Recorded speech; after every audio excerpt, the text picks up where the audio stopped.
Beware, you're in for a scare. From the pages of R.L. Stine's best-selling books comes a brand new series of Goosebumps videos. Videos that will creep you out, freak you out, or simply make you laugh your head off. Hello, Goosebumps fans. It's time to do it again. PopArena, he actually did it like a week or two ago.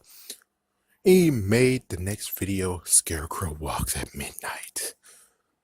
Who knows? I'm very close to actually starting to repeat myself, I think. But anyways, let's talk about it.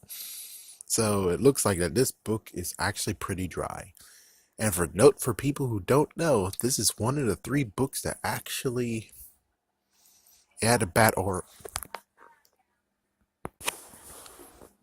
Or was I? Alright, yeah, so this is one of the 3 that actually had a bad aura on it and I had to get rid of them. So yeah, this was one of them. Funny enough, I actually do have this book again. It's like, yeah, I have this book, but it's not indented. The one that I had given to me by my dad, it was indented. It is kind of funny I didn't actually get any money from him. I actually had to just get rid of them as fast as possible. So anyways, let's get started. So here is the episode. Here's the book version. The book version, which apparently is like very, very straightforward. There's nothing really truly exciting in it.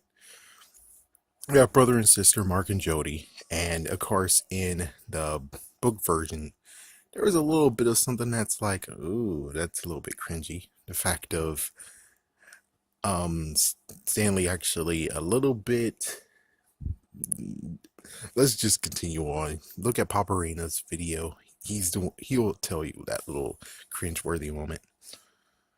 So anyways, it's a somewhat repeat, like he said, from Deep Trouble. So anyways, so we have Stanley, who is the farmhand. He's a simple guy. He is mentally disabled. He actually has a mind of a child, and well, you know how it goes. So the grandparents apparently has changed from last summer, or basically always or something. The fact that the grandma used to make pancakes and now she just makes cornflakes. The grandpa actually tells scary stories and now he doesn't do that anymore, and they're pretty slow. They're slower than he used to. And of course, it's kind of funny how PopArena is like, no, we gotta tell him the truth, that things became different because life goes on. Life actually decreased. But I'm like, we don't really need to do that, do we? Nah, I prefer the whole thing of it's basically Stanley's fault. Yeah, don't make any sudden moves. Any sudden moves, it'll trigger him, and then all of a sudden, oh frick, here comes the freaking Scarecrow mob squad. Alright, so anyways, in the book, apparently, they are alive all times of the day. They move around all times of the day. So unlike what happened in the episode, which they stick to Scarecrow's Walk at Midnight, this one, it looks like Styx actually has more things that he needs to do.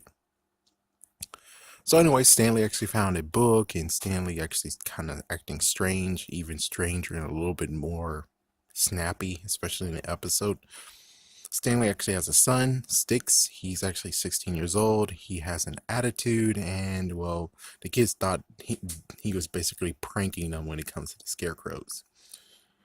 Here's a good one. It turns out that in the book, they had horseback riding. And I'm like, And then there was an accident with a scarecrow and a few injuries.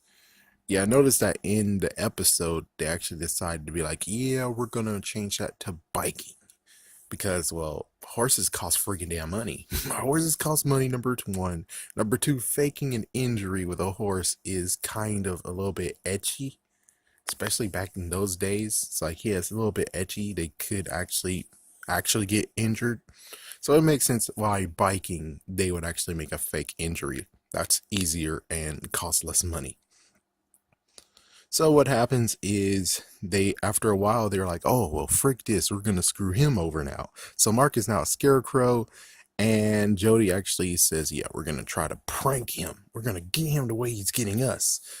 And well, she goes to their house. Styx actually open the door. It turns out there's a Scarecrow right behind her.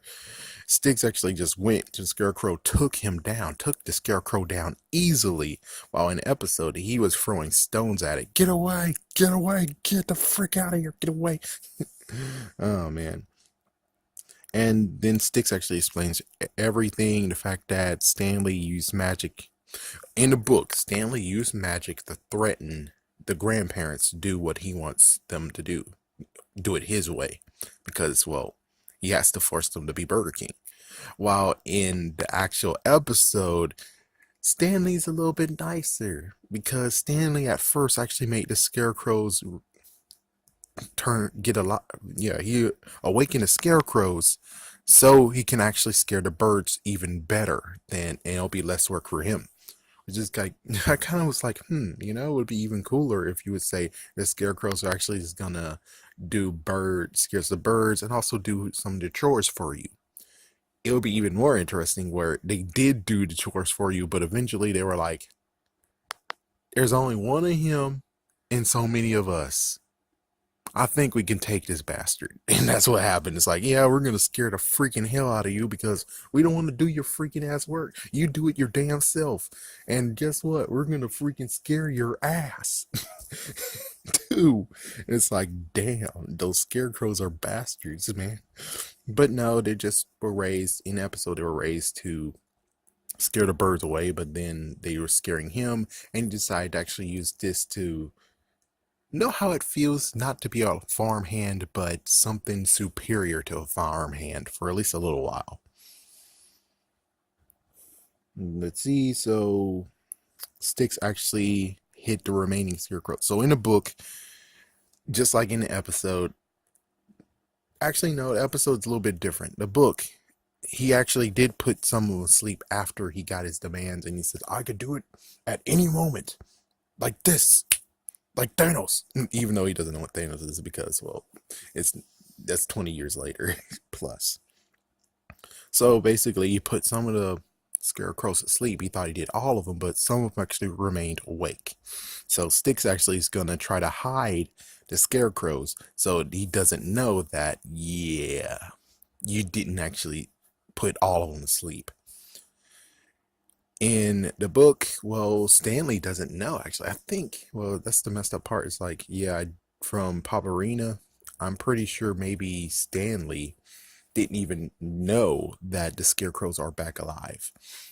In the episode, Stanley actually overhears, and then as soon as he overheard, he was like, oh, and that's when it's like, yeah, he took the book in. So that's kind of funny that in the episode is different. In the episode, there was no pranking Sticks. So in the book, when Mark actually came at Sticks, he's like, oh my gosh. And he decided to get the book and run for his life. And then he tried to fix things, and he made it even worse. Just like what happened in the episode, that instead Stanley heard, he found it out because he eavesdropped. He took the book, he ran for it, and he tried to fix things, and he read the wrong freaking thing. Thus now all of the freaking Scarecrows are alive now. Good job, Stanley. Good job. So here's the interesting part that separates the book from the episode. The book, Mark is still dressed as a Scarecrow, and the Scarecrow mimics everything Mark does. Sadly, no, he doesn't decide to all of a sudden do the Thriller dance. That would have been freaking damn cool. It's like, personally for me, I would have done that. Not the funniest part has to be the fact of Michael Jackson did dress up as a Scarecrow in The Wiz, so it is kind of funny as hell, where it's like, look at those dots connecting. That is so funny, but no, they didn't do it. That sucks.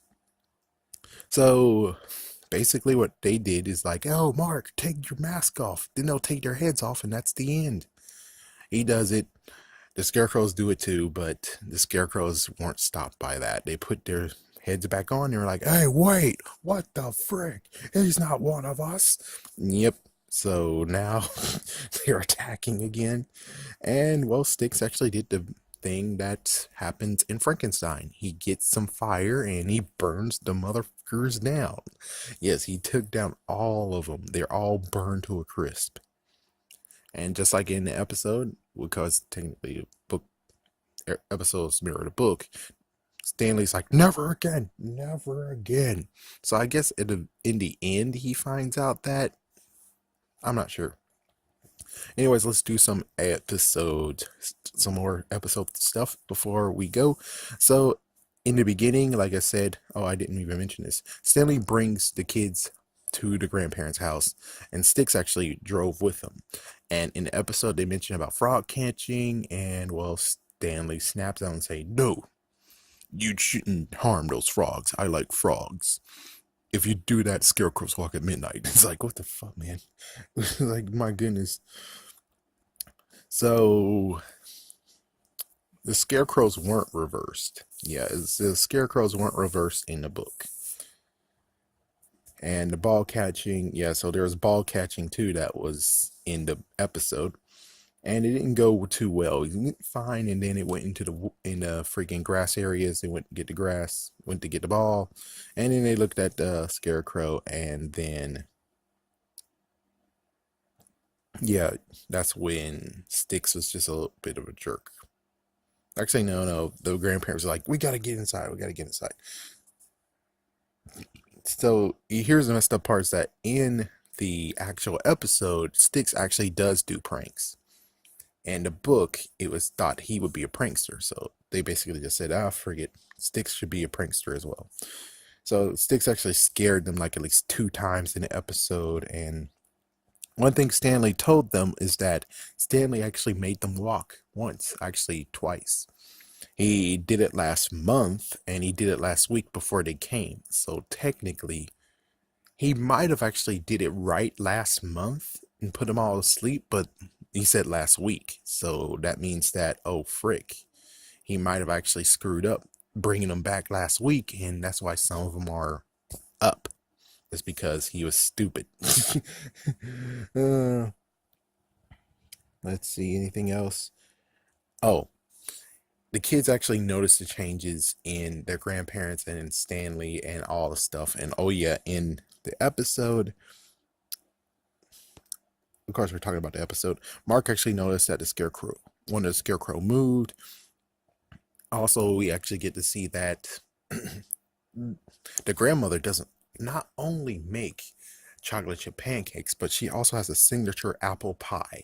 And it turns out, well, Stanley's there, and Stanley is now having his Burger King way. So, no, they're having cherry, not apple. Mm. There was also a hide and seek moment, and of course, Sticks pranked her the second time. Jody actually had a nightmare of her grandparents being scarecrows. Then we get to the very end where it's like, to the point of where instead of, I guess, I don't think in the book they actually mentioned the fact of there was a barn, but they ran into the barn and then they were cornered. The scarecrows attacked them all. And then all of a sudden, the tractor came to life. Yeah, so no fire because, well, think about it. Do you really want to have fire next to the stunt actors who are in the scarecrow thing? It's like bad enough they do have their arms maybe hurt or something, but to be put on fire, they don't have the technology. The computer generation was not there yet to where they could actually do this. Not like what happened in the Goosebumps movie, which is like, yeah, you see how we went from maybe risking a person's life by being on fire versus now where it's like computer generation is very, very awesome. So yeah, the tractor saved the day. It just turned on out of nowhere. And then of course we have the 2 endings that happen in the book and episode. In the book, what happens is Stanley has the book still, and apparently there's a stuffed bear. I don't know. I guess he actually got the stuffed bear from somewhere. I don't know. That's one thing that's like PopArena, Squid Jib. Did the bear actually was that in the house already, or did he just bring it in the house and say, "Hey, check this out"? So yeah, that stuffed bear came to life. This is kind of funny. It's just like what happened again in Revenge of the Alarm Gnomes, where it's like the changes of Because I guess technically this was way over the top, just like what happened in Revenge of the Law Gnomes. The ending there, it was like way over the top. They just wanted to have it compare where it's like it's not like out of nowhere. While in the episode, of course, remember the tractor? Yeah, the tractor is still alive and it's coming right for them, and that's where the episode ends. There you go. So that's the difference between the book and the episode. I think there could actually be a little bit more I'd missed, but considering I'm using someone else to actually tell me what's going on and the key details, it's like at least 2 or 3 details. I'm like, I'm not sure. They didn't actually talk about that part. But there you go. Coming up next, let's talk about Stanley. Stanley, not Stan Lee. Yeah, may he rest in peace though. But as for Stanley, no, we're gonna get him. We're gonna get him next episode. Have a scary day. Have a scary night.